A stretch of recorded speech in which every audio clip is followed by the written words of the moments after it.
On histopathology, inflammatory bowel disease, IBD, shows an increase in the presence of lymphocytes and plasmacytes. Abnormal ultrasound findings with IBD can include focal wall thickening with hypoechoic mucosal layer, thick muscularis with hyperechoic mucosal layer,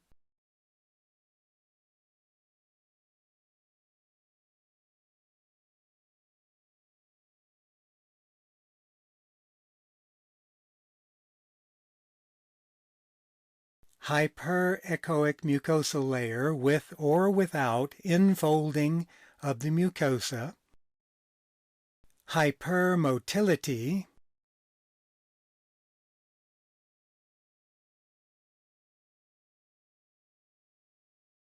indistinct wall layers, or a diffusely hyperechoic mucosal layer.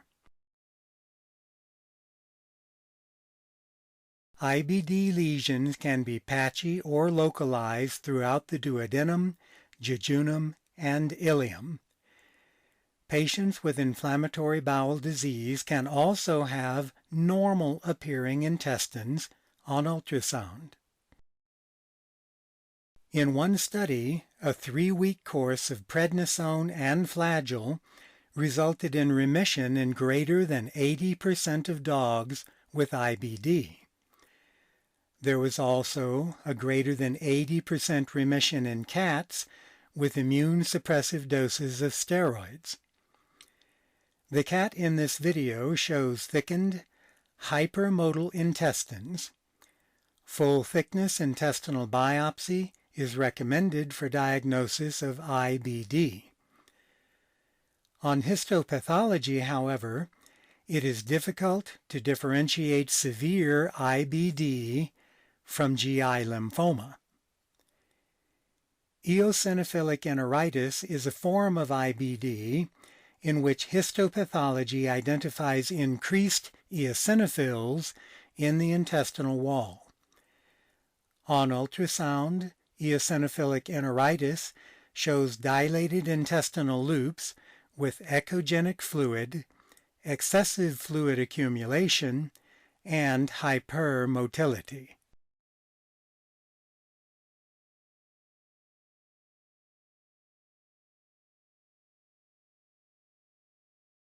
Ultrasound of cats with lymphoma may show symmetrical wall thickening of the intestine, loss of normal wall layering, regional hypomotility, decreased wall echogenicity, and ascites.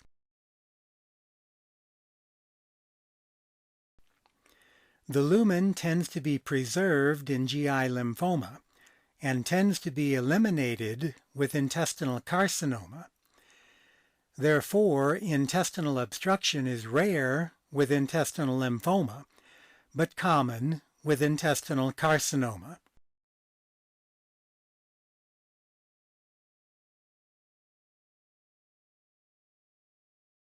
The muscularis layer of the intestines may be thickened in GI lymphoma, but biopsies show that the lesions of lymphoma are not in the muscularis layer.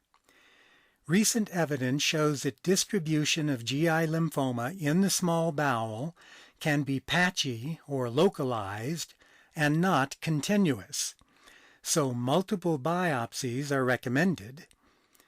Lesions are most common in the ileum. There is no evidence that cats with IBD may progress to lymphoma. About 40% of cats suspected to have IBD are actually lymphoma, and those cats are more likely to be older and have GI symptoms, lymphadenopathy, and thickened bowel on ultrasound. Normal ultrasound findings do not rule out GI lymphoma. Surgical full-thickness biopsy is still considered better than fine needle or endoscopic biopsy. Most cats with gastrointestinal lymphoma test negative for feline leukemia virus. Surgery to remove GI obstructions associated with lymphoma does not improve survival time, and even if a suspected solitary lesion is surgically removed, the patient should receive chemotherapy. About 70% of GI lymphoma cases in cats are small cell or lymphocytic, and about 69% of cats achieve a remission of 2.5 years with chemotherapy. GI lymphoma is not as common in dogs as it is in cats. About 50% of dogs with GI lymphoma will have blood in their vomit or diarrhea. Response to chemotherapy in dogs is poor.